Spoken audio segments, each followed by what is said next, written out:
Кажете, какво са дома? Весел, весел. Ние, когато трябва да сме единни, винаги сме единни за фотосесии, за концерти и така нататък. За бягство от часове. Да, за бягство от часове, да.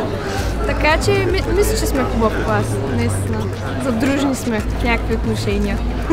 Така ще попитам, какъв е най-яркият спомен, който ще ви остане, когато ви питат как се прекарах за нещо за училище? Всеки може да се изкаже. Имаше си хубави моменти, имаше лоши, ма ние повече се обрекарахме в COVID, така че. Да, 2 години COVID не е добре. Ама какво такова? Важното е, че ръката расте. Да, това е. Ръката и джоба да растат, оттам нататък проблеми няма. Той няма да, проблеми. всичко е шест. Харесваме се, нали? Нямаме на 100% разбирателство, но се харесва. Мисля, търпяхме за 12 години, ще се изтърпим още малко и ще получат нещата. Не, готини са, смисъл. Колкото и да са трудни някои характери, всичко си пасваме. Какво запомня класа? С колко сме различни всички. И че никой не ме е скучно. Администрацията, честно казано, на нашата любима борса. Да, борсата, това е. Жената от борсата. Да, защото е много миличка. Ами не е само едно нещо, най-различни неща с спомени, с класа, учителите. Къде се виждаш след 10 години? В Таорега ми да спа. Защото нямам да имам пари, за да си изплащам Няма да имаш пари найема. за апартамент, Затова така че Таорега. Таорега. Мислите ли да си запазите отношенията и след като приключим училище? Не. Ние ще разкараме бебетата заедно. А те ще си разкарат бебетата заедно, колега, това беше много важен кадър. Да бъдат първо добри хора, да не се отказват, когато срещат трудност, да продължават напред, защото всяка една следваща стъпка ги води към нещо по-добро.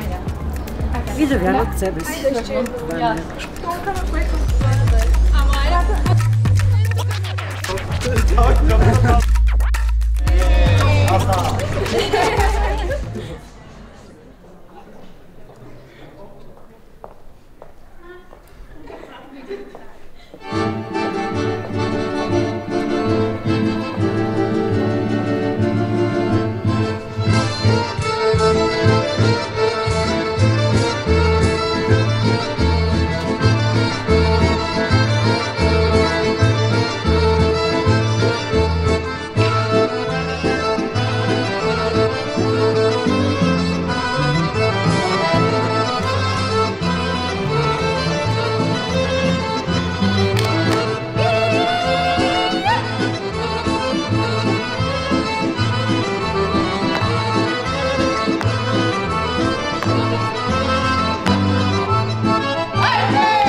Смятам да го спазвам.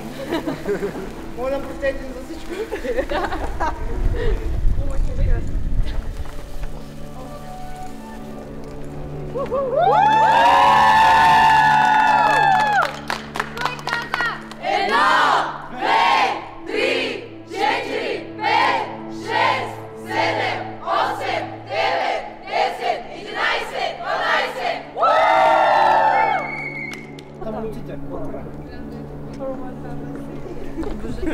И подаръка обаче трябва малко така да се подхраните. Да ви нагостим. Традиция.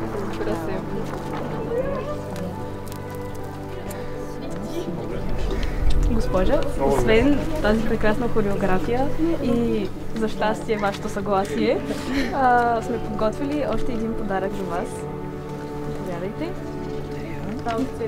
От целия Да, глас за вас. Много благодаря. Наистина не спирате да ме изненадвате. Ще Да ни пратите отворя после снимки. задължително. Не мога да повярвам. Какво правите? Нямам думи. Какво да кажа? Да. Жестът е безкрайно мил, но не беше нужен. Напротив, госпожа. Не беше нужен от тази гледна точка, че Бог ми да ми прави. Госпожа, ви през всичките години бяхте с нас, колкото и да ви ядосвахме, чувствахме като наша майка, така че Така е. Може би, да видим. че съм спечелила доверието и обичта ви. За мен това е най-голямото признание. Още един път за нашата втора майка. Айде, идвай всички. Слава,